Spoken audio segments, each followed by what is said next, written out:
The world is moving towards ever greater multipolarity, and devising appropriate methods of cooperation is essential if we are to keep up.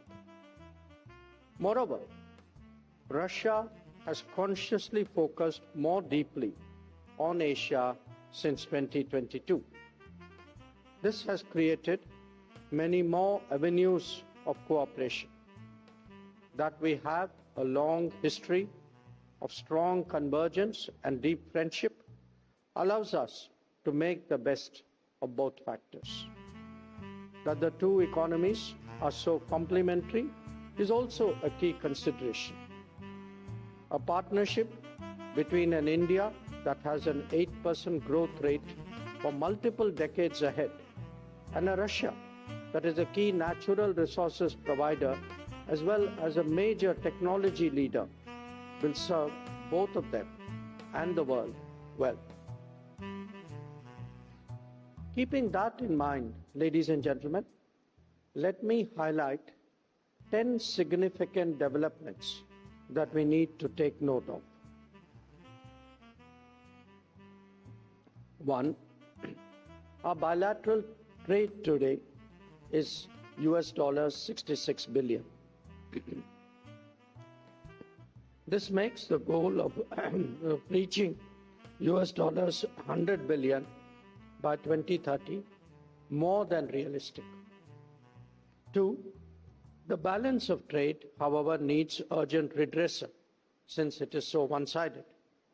It is imperative that non-tariff barriers and regulatory impediments are speedily addressed for this to happen.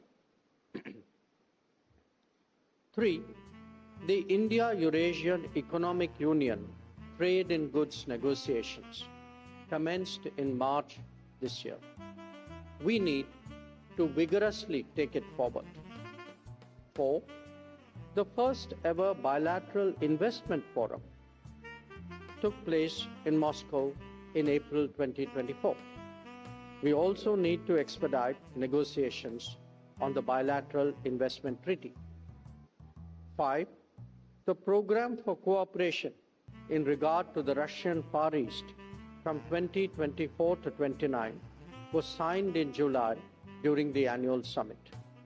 It encourages other related activities, including in the connectivity sphere. 6. Mutual settlement of trade in national currencies is of great importance, especially in the current circumstances. Special rupee Vostro accounts are right now an effective mechanism.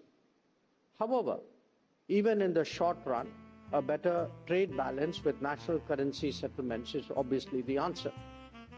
7. Signing of a bilateral agreement between our customs authorities of the two countries in May 2024 on authorized economic operators has had a big impact on smoothening the ease of doing trade. 8. 3 connectivity initiatives, and the First Deputy Prime Minister mentioned it as well. 3 connectivity initiatives between us, the International North-South Transport Corridor, the Chennai-Vladivostok Corridor, and the Northern Maritime Route, all need continued attention if we are to realize their full potential. 9. A growing Russian appreciation of Make in India as a program to deepen business will certainly help to take forward our cooperation in many, many domains. And finally, I flag to your attention the importance of non-economic domains such as education or film as contributions to a larger societal but also economic connect between us. Now, all of these issues, the 10 that I listed, they're all expressions of the task that our leaders have given during the annual summit to develop a comprehensive economic partnership between India and Russia. In fact, they have also charged us with developing a program of economic cooperation till 2030, on which work is currently underway.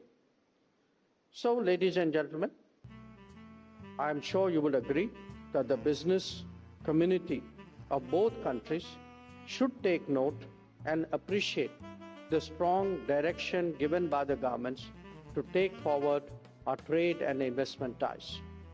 It is natural that there would be concerns such as banking and payment-related issues, concerns like logistical challenges, including shipping, insurance and reinsurance, as well as market access issues.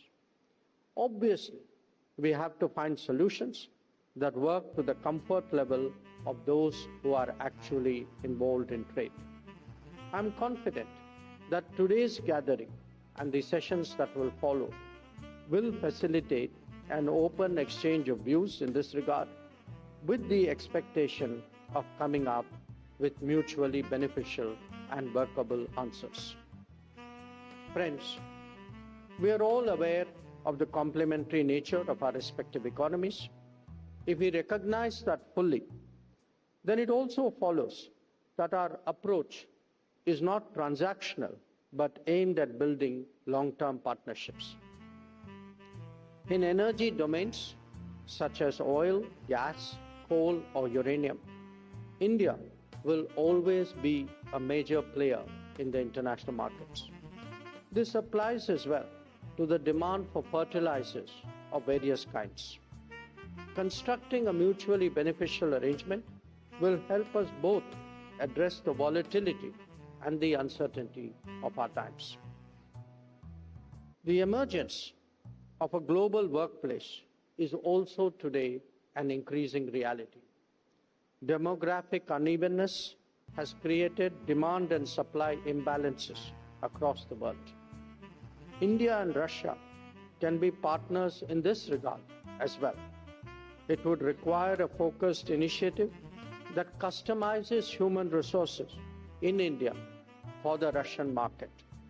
That is best done with the active participation of businesses.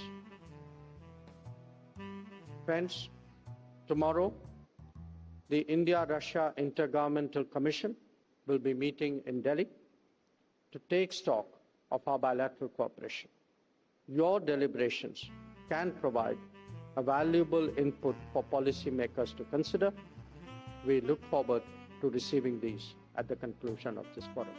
Thank you for your attention.